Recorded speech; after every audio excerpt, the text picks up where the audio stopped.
Councillor Chris Vince, leader of the Harlow Labour group. What are your concerns about the future of HTS under a Tory-run Harlow Council? Well, look, first of all, HTS is very dear to us. It was something that we set up in administration. It's something we believe very passionately. As I said in the meeting last week, it's more than just cutting grass. It's about serving the community, both in terms of actually serving the community, doing the things that make our town better, but also employing the community and being present at community events. So it's really dear to our heart. We set it up. There was a lot of, how can I say, there was very much a protest from the then opposition, the Conservatives at the time. I think many of the Conservative councillors, to be fair, have backtracked on that and recognised that actually Labour were right to set up HTS and the benefits it's brought and the profit that it's brought back into Harlow rather than going into the pockets of shareholders.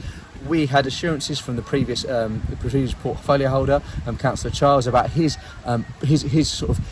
change in heart about HTS and his recognition that actually it was very important to the people of Harlow. And what we were asking, and I was asking for, and what Councillor Griggs were asking for in the meeting last week was just reassurance from all of the Conservative administration that they're fully on board with HTS. Because although we know there are some Conservative councillors who are have recognised the value of HTS, we're not convinced they all have, and we want those councillors, those Conservative councillors in administration who do recognise the importance of HTS to say to their colleagues, actually we need to support HTS in its current form.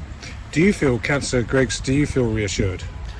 Well, the response that I received to the question from Councillor May was a one-word answer, effectively, on paper. I know he expanded upon it when he finally got going in the chamber, but the question was, is commercially savvy, their little words that they used in their last lot of literature, which still needs some explanation, and the response to that was, is commercially savvy another word for privatisation? And we wanted to make sure that that wasn't the case, and the response was in the affirmative that yes, the HTS is safe as it is and they are not going to privatise it. So I'm reassured to that extent, because a one-word answer of yes to my question, there's no room for them to expand on that and hide behind reinterpreting it. What do you think, though? What do I think?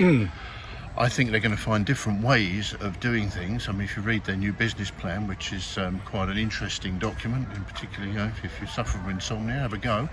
There's a lot of interesting stuff in there. They're regenerating the buzzword, sorry I've used that, but there is a plan in there about buying and renting out property, essentially using HTS as a property letting agency, which is not a million miles away from something that they were criticising the last Labour administration for doing in buying rental properties to add to the housing stock. But they're doing it now just under the HTS banner and trying to pretend it's something else. We're not going, and to be fair, we're not going to criticise that, because anything that brings more properties into the social housing market that's owned by the council for let into Harlow residents is good. Are you convinced, Chris, that the Conservatives have got HTS on board with them? Are they singing from the same hymn sheet, or are they in danger, of being, again, locking horns, and also whatever is going on being played out, maybe as we are here, in public? Well, I mean, there's obviously when a new administration comes in, it's obviously they feel the need to sort of set out their stall, set out their parameters, and actually they're right to do that. And they may things that as Councillor Griggs said, there may be things that they want to change, but it's hugely important they do that with HTS on side. Whether they have or not, I'm not privy to the private meetings that they've obviously had with the senior leadership of HTS. But I would just emphasise the importance. It's important to work with the existing structures. Of course, you want to make changes. It makes, when you come in from administration, having been in opposition, there are things that you want to look at and things you want to improve. But it is important they take HTS with them, because, as I say, HTS employs a great number of Harlow residents, and we want them to feel that they have ownership over HTS and the direction it goes as well.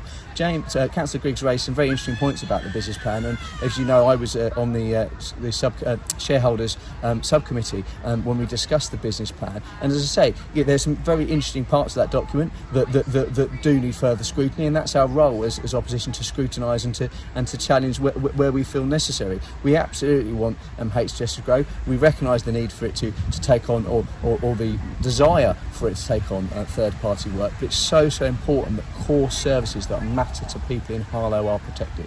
We know that it's been a difficult 2 years for HTS. We know that they've suffered through the pandemic, and also we know that we not that long ago we had some pretty awful storms. It doesn't feel like now standing here in the shade, but in the sunshine. But we know that there's been there has been issues for HTS, and we want to ensure that the council members on both sides of the chamber and officers support HTS to catch up with the work they've done, and don't see it as an opportunity to unnecessarily criticise HTS, and which could, you know, lead to questions being asked about its future. Now, I say our position is very clear. We recognise that HTS is hugely important to our town and should stay as it is, as a, you know, where the single shareholder is Harlow Council, and what we want to do is ensure that the administration wills.